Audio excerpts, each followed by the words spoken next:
రాష్ట్రం అభివృద్ధి చెందాలంటే రియల్ ఎస్టేట్ రంగం కూడా అభివృద్ధి చెందాలని రాష్ట్ర మున్సిపల్ శాఖ మంత్రి నారాయణ అన్నారు. తిరుపతిలో నిర్వహిస్తున్న క్రెడై ప్రాపర్టీ ఎక్స్పో 2026ను ఆయన సందర్శించారు. భారతదేశంలో 13,500 మంది డెవలపర్లు ఉన్నారని, గత ప్రభుత్వ హయాంలో రియల్ ఎస్టేట్ రంగం కుదేలైందని పేర్కొన్నారు.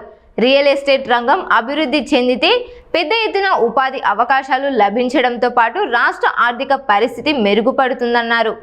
ప్రభుత్వం ఇప్పటికే పలు సంస్కరణలు తీసుకొచ్చిందని తెలిపారు. ఇలాంటి ఎక్స్పోల ద్వారా ప్రాపర్టీలతో పాటు బ్యాంకుల రుణాలు, వడ్డీ రేట్లపై ప్రజలకు అవగాహన కలుగుతుందని మంత్రి నారాయణ పేర్కొన్నారు.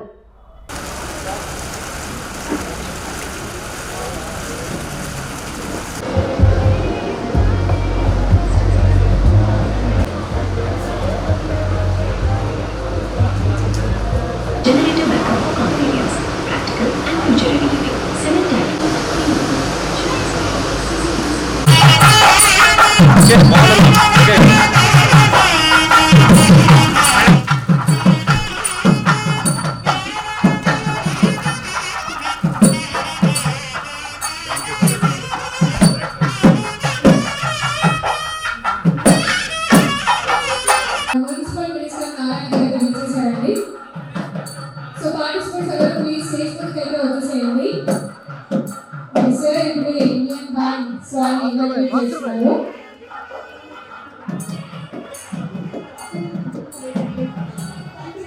రైతు బస్సు కల్లి గుడి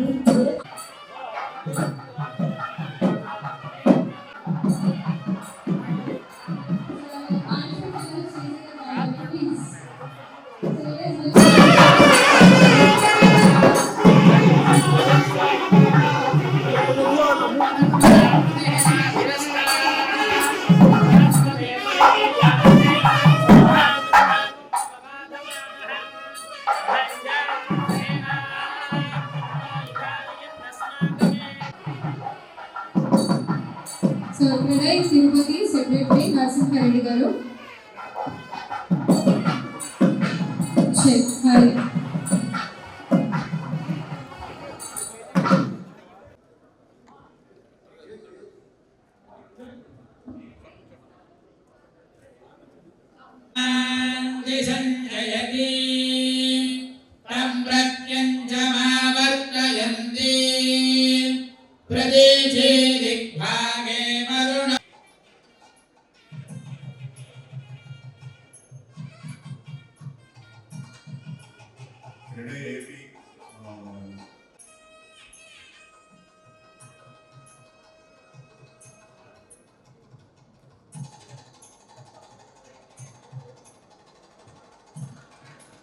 DCC chairman Hamas Rajasekhara Reddy గారికి కుబేరో దేవత కుబేర ప్రసాదాత్ ధనధాన్యాభివర్ధనమశ్నుతే తేనోదీచేందిశద్వాసాయ శ్రీనివాసాయ మంగళం శతమానం భవతి శతాయ పురుష.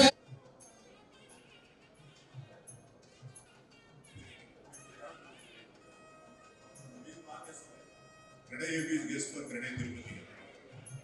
క్రెడై ఏపీ ప్రెసిడెంట్ బయాన్ శ్రీనివాసరావు మనోహర్ గారు.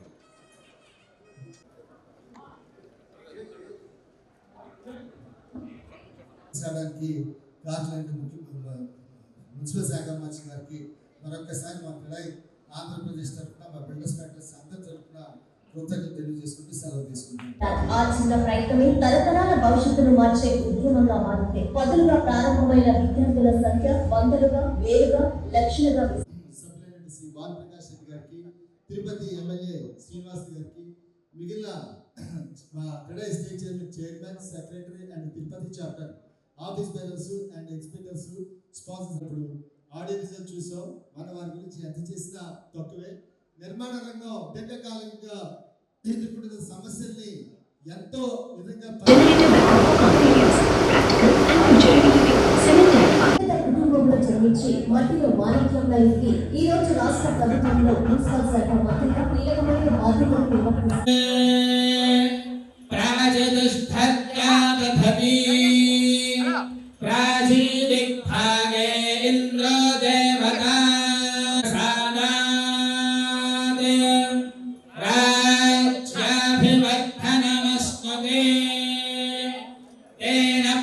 वाचेन्द्रि सञ्जयते तन्दक्षिणामरिवहन्ति दक्षिणदिग्भागे धर्मराजो देवता धर्मराजप्रसादात् आय భవన నిర్మాణాలు మరింత ప్రణాళికాబద్ధంగా సాగేలా చర్యలు తీసుకున్నారు. భవన నిర్మాణ అనుమతుల్లో వేగం, పాలనలో పారదర్శకత కోసం ఆన్లైన్ విధానాన్ని ప్రవేశపెట్టారు.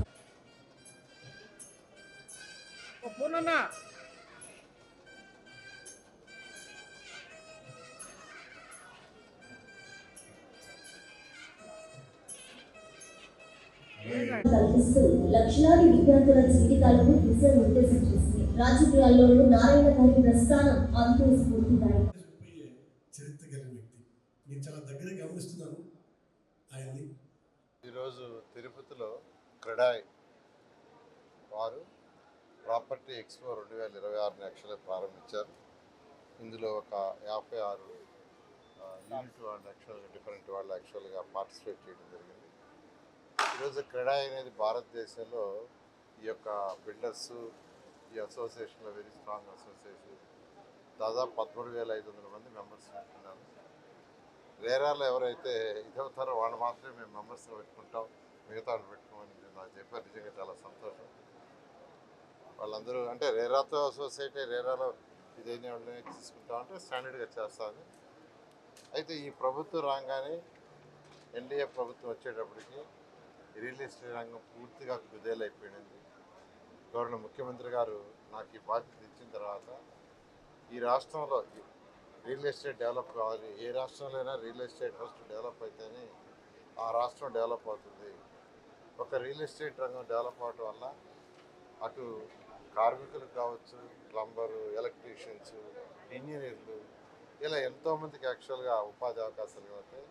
అంతేకాకుండా ఎక్కడైతే హౌసెస్ కడతారో దానికి కావాల్సిన మెటీరియల్స్ తయారు చేసే ఫ్యాక్టరీస్ వస్తాయి. ఫ్యాక్టరీస్ వచ్చినప్పుడు అక్కడ కూడా ఎన్నో ఉద్యోగాలు వస్తాయి. ఈ విధంగా ఈ డెవలప్ అవ్వటం వల్ల రాష్ట్రం యొక్క ఆర్థిక స్థితి ఎంప్లాయ్మెంట్ వస్తుంది, రాష్ట్రాన్ని యొక్క ఆర్థిక స్థితి పెరుగుతుంది. ఆర్థిక స్థితి పెరిగినప్పుడే మన సంక్షేమాలు కానీ లేదా డెవలప్మెంట్ కానీ చేయొచ్చు అని వారు ఒక గైడ్ చేసి వారితో డిస్కస్ చేసి వారి సమస్యలన్నింటినీ సాల్వ్ చేయమంటే నేను అనేక దఫాలతో డిస్కస్ చేయడం జరిగింది. క్రెడాయ్ ఎవరైతే ఉండారో ఆర్గనైజేషన్ స్టేట్ లెవెల్ వాళ్ళతో అనేక దఫాలు డిస్కస్ చేసి అదేవిధంగా మా అధికారులని ఇతర రాష్ట్రాలకు కూడా పంపించి అక్కడ కూడా టౌన్ ప్లానింగ్ సిస్టమ్ ఎలా ఉంది, అర్బన్ అథారిటీ ఎలా ఉంది స్టడీ చేసి అవన్నీ తీసుకొచ్చి మళ్ళీ కమిటీలు వేసి సైంటిఫిక్గా డిస్కస్ చేసి మళ్ళీ క్రెడాయ్తోనూ ఇలాంటి ఆర్గనైజేషన్తో కూర్చొని ఎన్నో రిఫార్మ్స్ చేసాం. 1-2 రిఫార్మ్స్ కాదు, అన్ని రిఫార్మ్స్ చేసినందుకు కేంద్ర ప్రభుత్వం నుంచి ఒక 850 కోట్ల ఎక్స్ట్రాగా రాష్ట్రానికి వచ్చింది. 850 కోట్లు వచ్చిందంటే ఎంత రిఫార్మ్స్ చేసాం. ఆ విధంగా ఈరోజు ఆంధ్రప్రదేశ్లో ఎంత రిఫార్మ్ చేసాం దాన్ని అందరూ అప్రిషియేట్ చేస్తున్నారు. ఈ నేపథ్యంలో వీళ్ళు ఎక్స్పో పెట్టడం వల్ల, మెయిన్గా ఇలాంటి ఎక్స్పోస్ పెట్టడం వల్ల ప్రజలకు అవగాహన కలుగుతుంది. అంటే ప్రతి ఒక్కరికి సొంత ఇల్లు ఉండాలనే కళ ఉంటుంది, ప్రతి ఒక్కరికి సొంత ఇల్లు. అయితే కొందరికి అవగాహన ఉండొచ్చు, కొందరికి అవగాహన లేకుండా ఉండొచ్చు. ఇలాంటివి పెట్టడం వల్ల ఇక్కడ వచ్చి వీళ్ళతో డిస్కస్ చేయటం వల్ల ఎలాంటి క్వాలిటీ అని కానీ, ఎలాంటి వస్తువులు పెట్టుకోవాలా, ఎలాంటి ఫ్లోరింగ్ ఉండాలా, ఎలాంటి డోర్స్ పెట్టాలా, ఎలాంటి ప్లంబర్ ఐటమ్స్ పెట్టుకోవాలా, ఎలాంటి ఎలక్ట్రికల్ పెట్టుకోవాలా, ఎలాంటి రేట్ ఎలా ఉంది. బజార్లో 56 ఉన్నాయి, 52 డిఫరెంట్ రేట్స్ ఉంటాయి. ఎలాంటి రేట్స్ ఉన్నాయి, మన కొలగల స్థోమత ఏది, ఏ రేటుకి సూటబుల్ అవుతాం. అదేవిధంగా బ్యాంకర్స్ ఇచ్చారు, బ్యాంకర్స్ కూడా ఇక్కడ పెట్టారు. వాళ్ళ రేట్ ఆఫ్ ఇంట్రెస్ట్ ఎంత, వాళ్ళు ఎలా బ్యాంక్ లోన్స్, ఇవన్నీ కూడా అవగాహన కలిగించడానికి ఏర్పాటు చేసే, ఇటువంటి అవగాహన కల్పించే ఏర్పాటు చేసే ఈ యొక్క తిరుపతి ఈ యొక్క క్రెడాయ్ వాళ్ళు ఏర్పాటు చేశారు. వాళ్ళు ప్రత్యేకంగా అభినందిస్తాను. అంతేకాకుండా క్రెడాయ్ ఆర్గనైజేషన్ అన్ని జిల్లాల్లో కూడా ఇలాంటి ఎక్స్పోజర్లు పెట్టి ప్రజలకి అవగాహన కలిగించాలని మరొకసారి కోరుకుంటూ వాళ్ళందరినీ ప్రత్యేకంగా